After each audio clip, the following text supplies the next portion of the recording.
Olá! Que bom começarmos juntos mais uma semana, contando com a graça na palavra. Você já ouviu falar sobre pensamentos recorrentes ou obsessivos? Será que é normal quando os nossos pensamentos parecem estar em looping? É como um cachorro correndo atrás do próprio rabo, ou talvez você já viu a imagem de um hamster que fica constantemente correndo na sua esteira, na sua gaiola, já viu? Traz consigo aquela sensação de cansaço, estafa, com pensamentos que não nos deixam por nada. Bom, na perspectiva bíblica, os pensamentos recorrentes e obsessivos, eles não são neutros e muito menos inofensivos. Na verdade, eles revelam o estado do nosso coração e a direção da nossa confiança. A Escritura os chama principalmente de 3 maneiras, que aqui eu coloco com 3 palavras. São as palavras bíblicas utilizadas para se referir a esses 3 padrões de pensamento recorrentes: Mérmina, Noema e Ramá. Mérmina é traduzido como ansiedade e inquietude. No grego bíblico, a palavra para ansiedade traz consigo o sentido de mente dividida ou despedaçada. Ela se refere ao estado de fragmentação interna, gerada pela tentativa de tomar o controle do futuro. Já Noema, o segundo padrão, se refere a fortalezas mentais, que são os padrões de raciocínio, argumentos e julgamentos rígidos que se levantam na mente contra o conhecimento e a verdade de Deus. Inclusive é usada essa palavra lá em 2 Coríntios, capítulo 10, verso 4 e 5. É um tipo de fechamento de mente para a ação de Deus.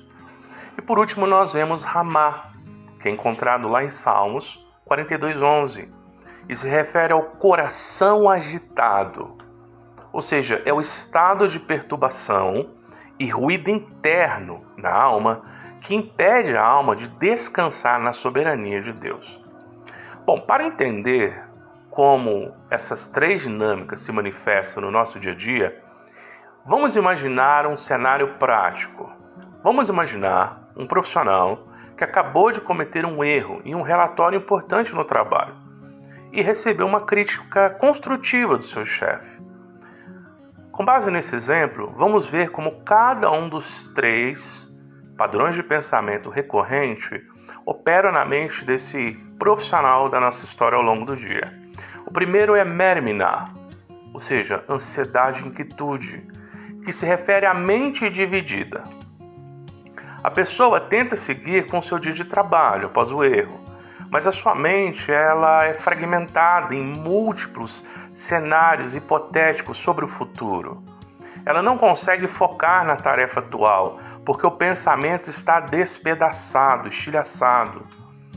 O loop mental, nesse padrão, funciona na prática com esse tipo de pensamento. Será que serei demitido por causa disso? Se eu for demitido, como vou pagar o aluguel no mês que vem?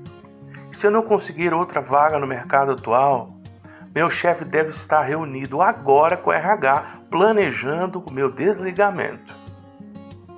Esses padrões de pensamento acabam gerando um padrão de comportamento, que é o de que a pessoa abre e fecha o e-mail a cada 2 minutos, rói as unhas, fica hipervigilante a qualquer movimento do chefe e erra tarefas simples que ela está fazendo naquele momento porque a sua atenção está dividida com o futuro catastrófico que ela tenta em vão controlar.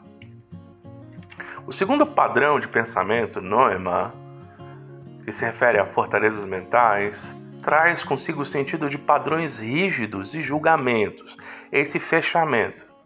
Aqui, o pensamento recorrente ou obsessivo, ele não foca apenas no futuro, mas constrói uma parede de argumentos falsos e rígidos sobre si mesmo, sobre os outros ou sobre Deus, blindando a mente contra a verdade.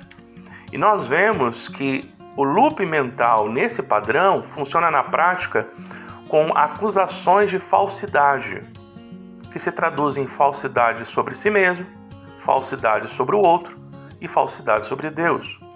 Vamos ver falsidade sobre si mesmo, pensamentos que trazem esse looping. Eu sou um fracasso completo.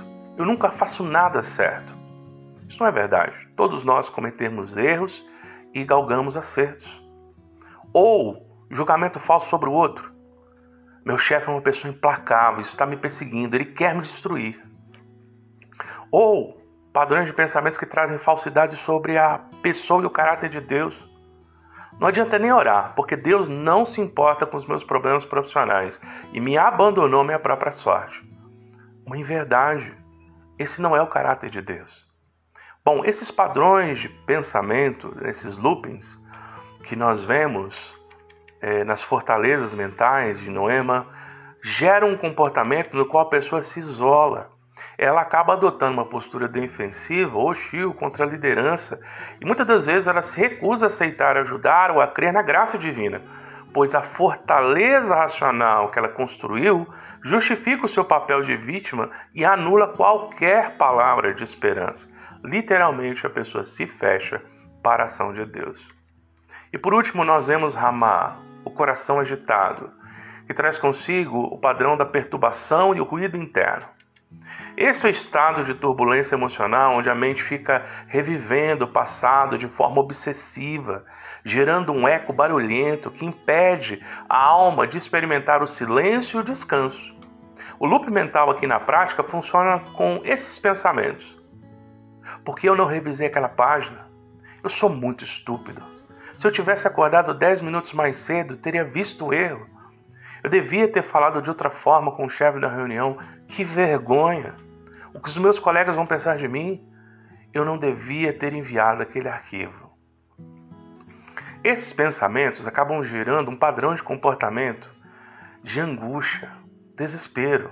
É como se à noite, na hora de dormir, a pessoa deitasse na cama, mas a mente continua gritando. Ela repassa a cena da crítica repetidamente, como um filme em câmera lenta, sentindo o nó no estômago e o aperto no peito. Há um ruído tão alto de cobrança e culpa que ela não consegue ouvir a voz mansa do Espírito Santo convidando-a ao descanso.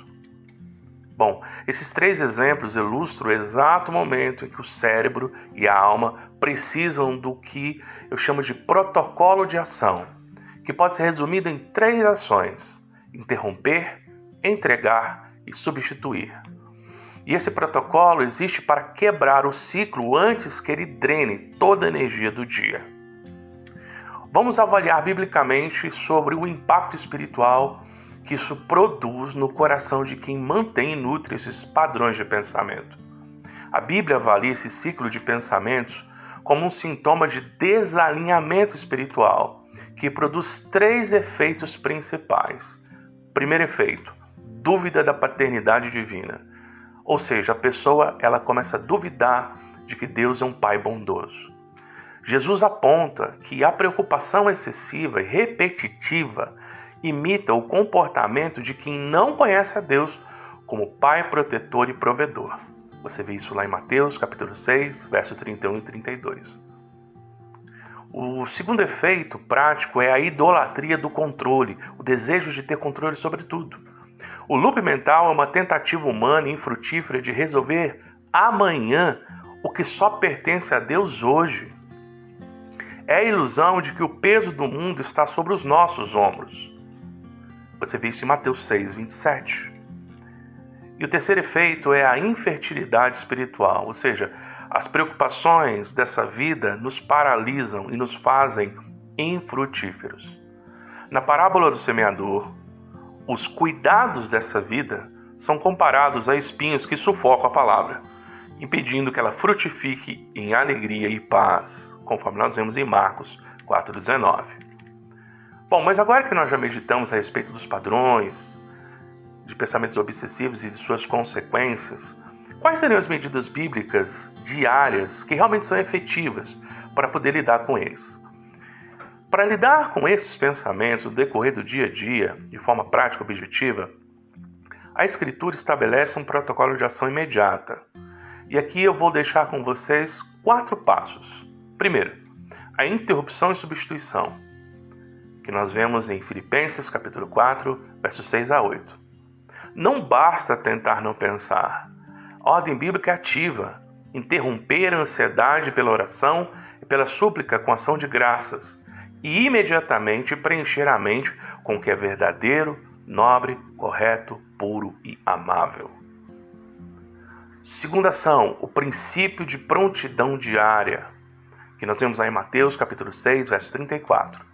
Trazer a mente de volta para o presente. Jesus ordena, não se preocupe com amanhã. Aqui a estratégia é segmentar a carga. Viva e responda apenas pelas demandas das próximas 24 horas, pois a graça de Deus é diária. Ou seja, se preocupe com o seu dia de hoje e lance suas preocupações do amanhã nas mãos de Deus.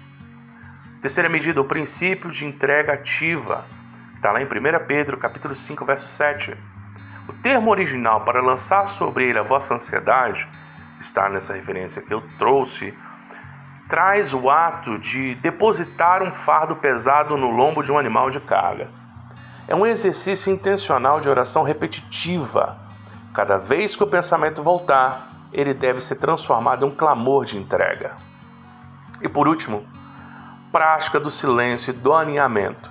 Nós vemos isso em Salmos 46, 10, Isaías 26, 3, que se refere a quietar-se para reconhecer a soberania de Deus. A mente guardada em paz perfeita é aquela que permanece firme, ou seja, ancorada no Senhor, e não nas circunstâncias móveis do dia. Desafiador, não? Mas é bom e revigorante saber que Deus nos deu também medidas práticas na palavra e nele, para eu e você vencermos os pensamentos repetitivos e obsessivos. A verdade é que você e eu não precisamos ficar presos nesse looping. Em Cristo, a renovação de mente e de vida. Pense nisso. Creia. Deus te abençoe.